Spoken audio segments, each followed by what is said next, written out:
नमस्कार विद्यार्थी मित्रांनो, आज आपण इयत्ता 4थीच्या स्कॉलरशिप परीक्षेचा बुद्धिमत्ता चाचणी हा घटक अभ्यासत आहोत.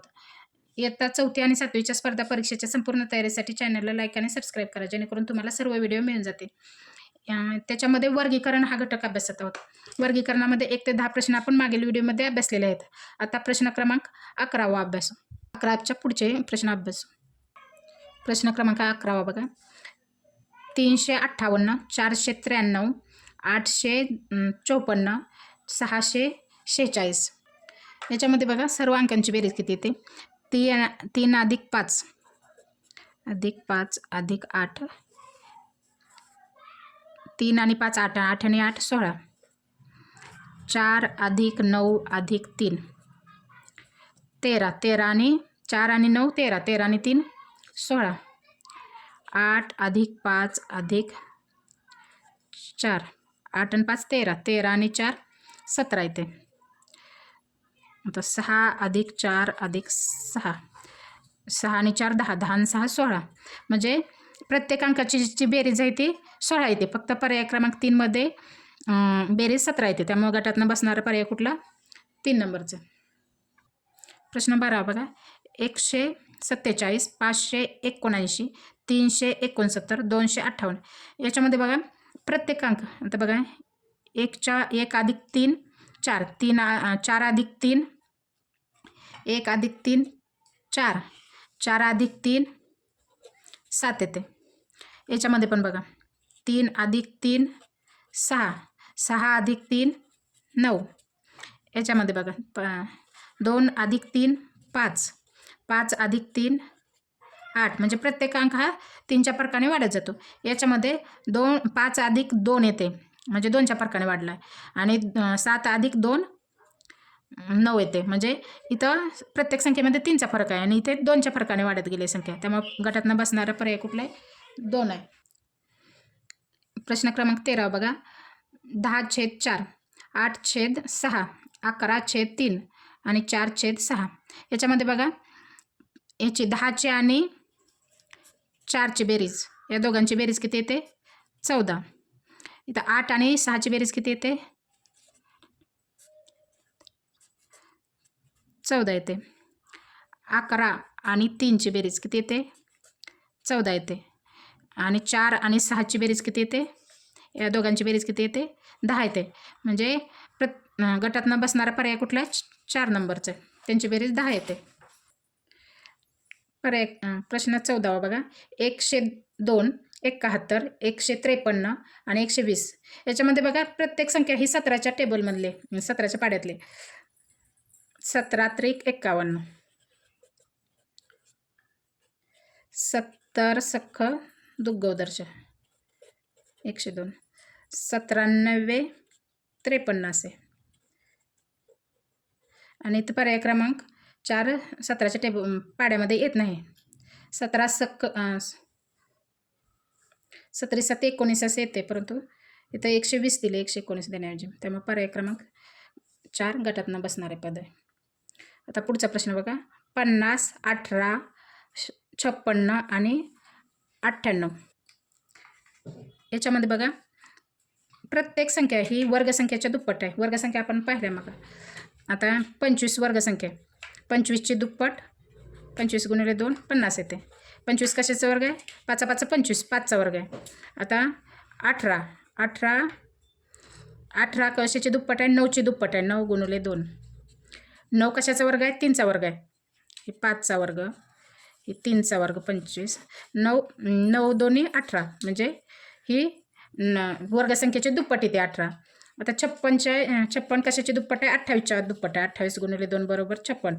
परंतु 28 ही वर्गसंख्या नाही. त्यामुळे पर्याय क्रमांक 3 गटातनं बसणारा शब्द आहे. आता 58, 58 कशाची दुप्पट आहे? 49ची दुप्पट आहे. 49 गुणिले 2 बरोबर 58 मध्ये 98. परंतु 49 कशाचा वर्ग आहे? 7चा वर्ग, 7 7 49. त्यामुळे पर्याय क्रमांक 3 गटातनं बसणारा संख्या आहे. प्रश्न क्रमांक 16 बघा.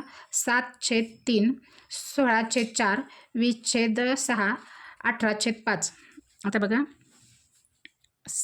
3 ने 7ला भाग दिला. 3 दोन्ही 6, बाकी 1 उरते, म्हणजे पूर्ण भाग जात नाही, त्या म्हणजे ही अपूर्णांक संख्या आहे. आता 16ला 4ने भाग दिला, 4 × 4 = 16, म्हणजे याला पूर्ण भाग जातो, बाकी 0 उरते म्हणजे पूर्ण भाग जातो, ही पूर्णांक संख्या आहे. आता 20 6ने भाग दिला, 6 × 12 6 × 3 = 18, बाकी किती उरते 2 उरते, म्हणजे बाकी याच्यामध्ये उरते, म्हणजे हे अपूर्णांक संख्या आहे. आता 18 5 × 3 = 15, बाकी याच्यामध्ये पण बाकी उरते, म्हणजे ही पण अपूर्णांक संख्या आहे, फक्त ही 2 ही पूर्णांक संख्या आहे, त्यामुळं पर्याय क्रमांक 2 योग्य. प्रश्न क्रमांक 22 बघा. 282 442 121 आणि 244 याच्यामध्ये बघा या सर्व अंकांची बेरीज करायची. 2 × 8 × 2 बेचोक बे 8 16 16 दोन्ही 32, म्हणजे यांची गुणाकार किती येतो, गुणाकार करायचा, गुणाकार किती येतो 32 येतो. आता 4 × 4 × 2 4 × 1 16 16 दोन्ही 32, गुणाकार किती येतो 32 येतो.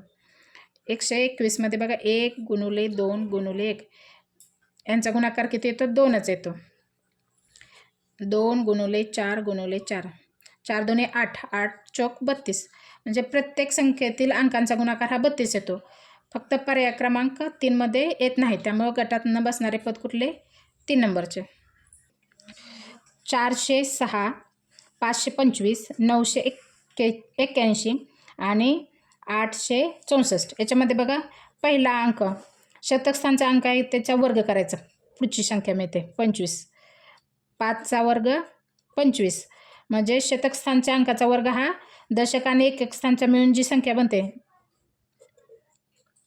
ती संख्या येते. आता 9चा वर्ग 81, 9चा वर्ग 81 येतो, 8चा वर्ग 64 येतो. इथं 4चा वर्ग 16 यायला पाहिजे, इथं 6 दिले, त्यामुळे गटात न बसणारा पर्याय कुठला, पर्याय क्रमांक 1. आता बघा 26 24 36 16 14 36 18 आणि 32 याच्यामध्ये बघा 36 आणि 24 यांचा वर्ग किती, यांची बेरीज किती येते 26 आणि 24 यांची बेरीज किती येते 50 येते. आता 36 आणि 16ची बेरीज किती येते बघा, 6 आणि 6 12, हात 4ला 1, 3 आणि 1 4 आणि 1 5 52 येते. 14 आणि 36 यांची बेरीज किती येते 50 येते. 18 आणि 32 यांची बेरीज किती येते 50 येते, म्हणजे प्रत्येक जोडीची बेरीज किती येते 50 येते, फक्त पर्याय क्रमांक 2 मध्ये 52 येते, त्यामुळे गटात न बसणारा पर्याय क्रमांक 2. 6216 7343 8510 9729 याच्यामध्ये बघा 6चा घन आपण मग घन अभ्यासलेत आहेत. 1चा घन 1, 2चा घन 8, 3चा घन 27, 4चा घन 64, 5चा घन 125, 6चा घन 216, 7चा घन 343, 8चा घन 512, 9चा घन 729 आणि 10चा घन 1000. हे चार्ट तुम्ही घन 1 ते 20 पर्यंत घन पाठच करा, त्यामुळे तुम्हाला वर्गीकरणाला सोपे पडेल. आता बघा 6चा घन किती आहे 216 आहे, 6चा घन येतो, म्हणजे 1000 स्थानच्या अंकाचा घन पुढची 3 संख्या येतात. 7चा घन 343, 8चा घन 512 येतो, परंतु इथं 510 दिले, त्यामुळे गटात न बसणारा पर्याय क्रमांक 3 येतो. आता इथं पर्याय क्रमांक 4 चेक करू. 9चा घन 729, म्हणजे बरोबर आहे हे पण, म्हणजे गटात न बसणारा पर्याय कुठला येतो पर्याय क्रमांक 3 येतो. आता बघा 19/13 25/19 8/3 आणि 11/5 याच्यामध्ये बघा 13 + 6 19 येतं. 19 + 6 किती येतं 25 येतं. आता 3 + 6 9 यायला पाहिजे, तर याने किती दिले 8 दिले. आता पर्याय क्रमांक 4 चेक करू. 5 + 6 5 आणि 6 11, म्हणजे छेदामध्ये 6 मिसळले की अंशाची संख्या मिळते, फक्त पर्याय क्रमांक 3 मध्ये तसं होत नाही, त्यामुळे गटात न बसणारा पर्याय किती पर्याय क्रमांक 3. अशा प्रकारे आज आपण 26पर्यंतचे प्रश्न अभ्यासलेले आहेत. याचे पुढील प्रश्न आपण पुढील व्हिडिओमध्ये अभ्यासू.